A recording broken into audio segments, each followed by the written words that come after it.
Oh my gosh, yes. Okay, picture this. You send a message, it's thoughtful, maybe a little funny, you even used a perfect emoji. You send it, and then crickets, nothing. The two blue ticks of doom, or the little red receipt. It's just sitting there, mocking you. Exactly. But then, like 10 minutes later, you're just scrolling and bam, there they are, top of your feed, watching your Instagram story. They just posted a story. They're alive. They're on their phone.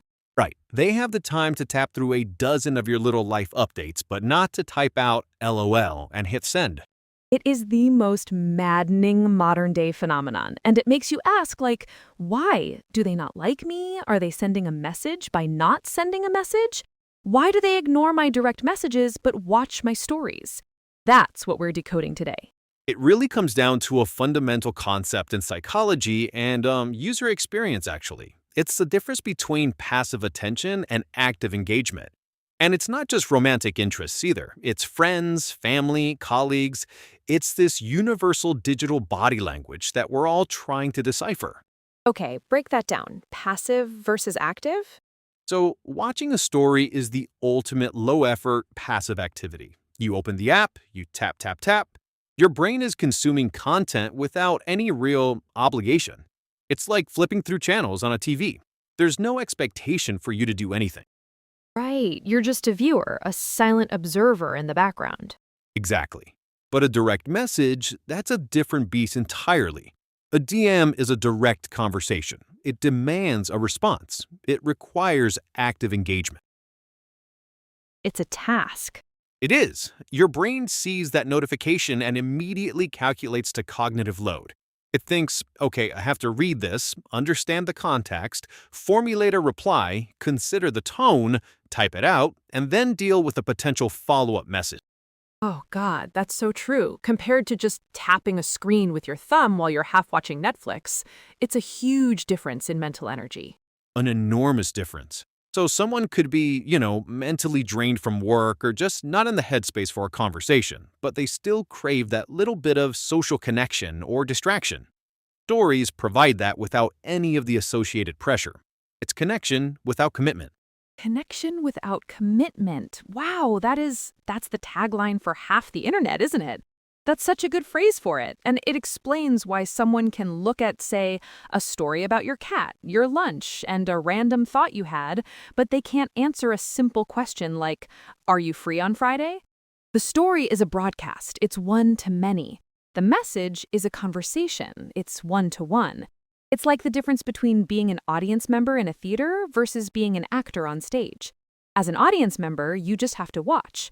But the actor has lines to remember, cues to hit, a real role to play. It really is. And that pressure Maria mentioned leads directly into our next point. Simply avoidance. Okay, but like, avoidance of what? It's just a text. Is it, though? Think about the types of messages that get ignored. Often they're questions that require a decision, like, want to hang out Thursday? Or emotional conversations that require vulnerability. Or even just messages from people we feel a sense of obligation to. Yeah, the "we should catch up" message from that friend you haven't seen in 2 years. You want to, but figuring out a time feels like a whole project. Right, so the person sees the message and their brain flags it as a task with emotional weight. And just like we procrastinate on doing laundry or taxes, we procrastinate on emotionally taxing replies. It's a form of what's called anxiety-based avoidance. So they're not avoiding me necessarily, they're avoiding the feeling the message gives them. In many, many cases, yes, they're avoiding the pressure of making a decision, the discomfort of saying no, or the energy required to be on and give a good response. They tell themselves, I'll reply later when I can give this a proper answer. And later sometimes becomes never. Later is where messages go to die, because the longer you wait, the more awkward it gets, and the more pressure you feel to have a really good excuse or apology, which just increases the avoidance. It's a vicious cycle. That makes so much sense. But, okay, I have to ask. Sometimes it feels intentional, like it's a power move. And it's not just big, heavy conversations either, right?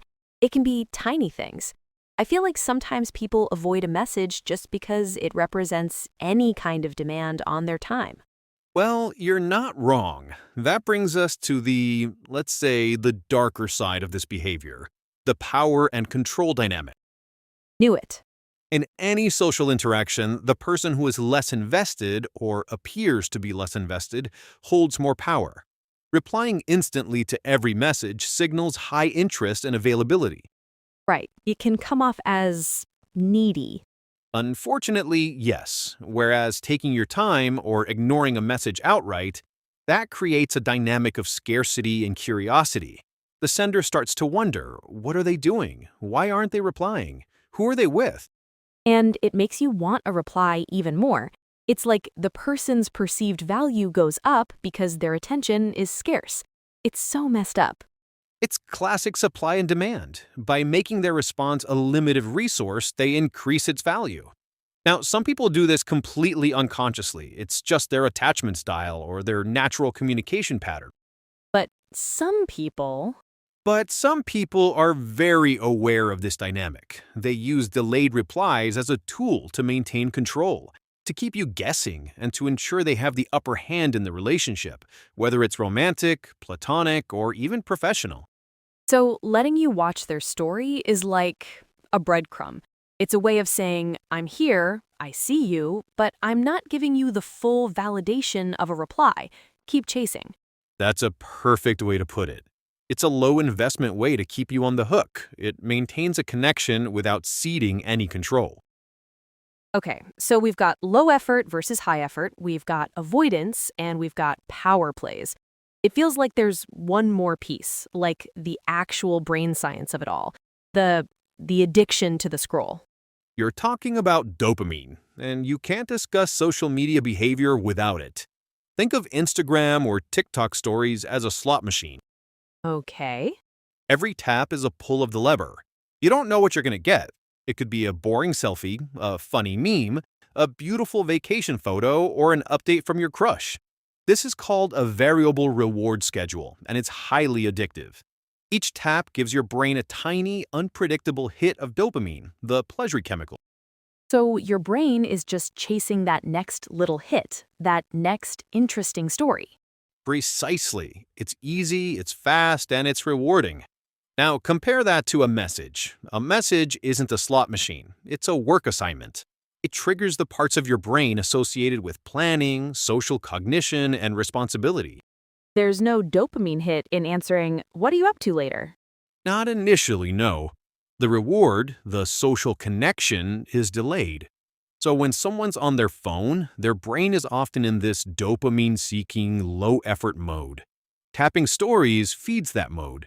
Answering a thoughtful message requires switching gears into a completely different, more effortful cognitive state. And most of the time we're just too lazy to switch gears. Our brains are wired to conserve energy. It's the path of least resistance. Why do the homework when you can pull the slot machine lever one more time? This is depressing, but it makes a scary amount of sense. But that brings up the other side of it. We know why they might be doing it, but why do we care so much? Why does it send us into a spiral? Yes, the emotional interpretation. This is all about the human brain's absolute hatred of ambiguity. It really does hate it. It detests a vacuum. For our ancestors, an unknown was a potential threat. A rustle in the bushes could be the wind, or it could be a predator. It was safer to assume it was a predator. We're hardwired with a negativity bias. So a silent phone is the rustle in the bushes. Exactly. The silence is an information vacuum. Your brain's job is to fill that vacuum with a story to protect you. And thanks to that negativity bias, the story it tells is rarely, oh, they're probably just busy and respect me a lot. Nope, it's they hate me, I said something stupid, they're ignoring me on purpose. Everyone secretly dislikes me and I'm going to die alone. It escalates quickly. This is what psychologists call catastrophizing. We attach deep personal meaning to a simple neutral event. Their silence isn't just silence. It becomes a reflection of our worth. And seeing them active on stories just pours gasoline on that fire because it removes the number one excuse our logical brain tries to offer. Maybe they just haven't seen it. It invalidates that easy out. It confirms they've been on their phone and, for whatever reason, chosen not to engage with your message. That choice is what our brain obsesses over. We are meaning-making machines, and we will create a meaning even if it hurts us. Okay, so let's get practical. We've talked about the psychology, but when it happens, what does it actually mean? Let's break down the real-world scenarios. All right, let's categorize. Scenario 1, the simplest. They're just not that interested. The harsh truth. It is. For them, your message is a low priority. Watching your story is a passive way to keep tabs, but they don't have the motivation to invest any one-on-one conversation. Their action or inaction is the message. Okay, scenario 2. Scenario 2, they are genuinely busy or overwhelmed. We've all been there. Your inbox is flooded, you have a work deadline, you're mentally fried. You see a message from a friend, you fully intend to reply, but you just can't. So you mindlessly scroll stories for a 2-minute mental break. It's not personal, it's just triage. That's the one we all hope for, the "it's not you, it's me" scenario. What's 3? Scenario 3 is they're actively avoiding the content of the message. Your message might involve a difficult topic, a decision they don't want to make, or a social plan they're not excited about. Ignoring the message is easier than confronting the issue head-on. The conflict avoidant, a classic. Indeed. And finally, scenario 4, which is a variation on the power theme we discussed, they are keeping you as an option. The bench. You're on the bench. You're on the bench. They don't want to engage enough to move things forward, but they don't want to cut ties completely. So they watch your stories to maintain that minimal, passive connection. It keeps you on their radar without any effort or commitment on their part. It's a holding pattern. Okay, so we've got not interested, busy, avoiding, or benching. That pretty much covers it. The big question is, what do we do about it? How do you react without losing your mind or your dignity? All right, actionable advice. Number 1, and this is the most important, mirror their energy. Ooh, I like that. If someone is giving you low effort, infrequent communication, you match that. Don't respond to their eventual reply in 2.5 seconds. Don't send them 5 messages for every one they send you. You're showing them that your time and attention are valuable too. You're recalibrating the dynamic. It's about pulling your energy back, which leads to number 2, I guess. Reduce the over-texting. Stop chasing. Absolutely. Don't send the follow-up 3 question mark message. Don't double text. The best move is often no move. Silence on your end speaks volumes. It shows you're not waiting around for them. And number 3, and this is more of a long-term thing, I think, is to increase your own value perception. Like, not for them, but for yourself. Yes, go live a life that's so interesting and fulfilling that you genuinely don't have the time or energy to worry about who is or isn't texting you back. When your self-worth comes from your own achievements, hobbies, and other strong relationships, a single non-reply shrinks down to its actual size, an insignificant blip. That's the goal. Be the person who is too busy to notice, not the person waiting for the notification, which I think brings us to our final insight here. The big takeaway, and it is this: attention is not the same thing as respect. Say that again? Attention is not respect. Someone can give you their passive attention by watching your story. That is easy, it is cheap, it costs them nothing.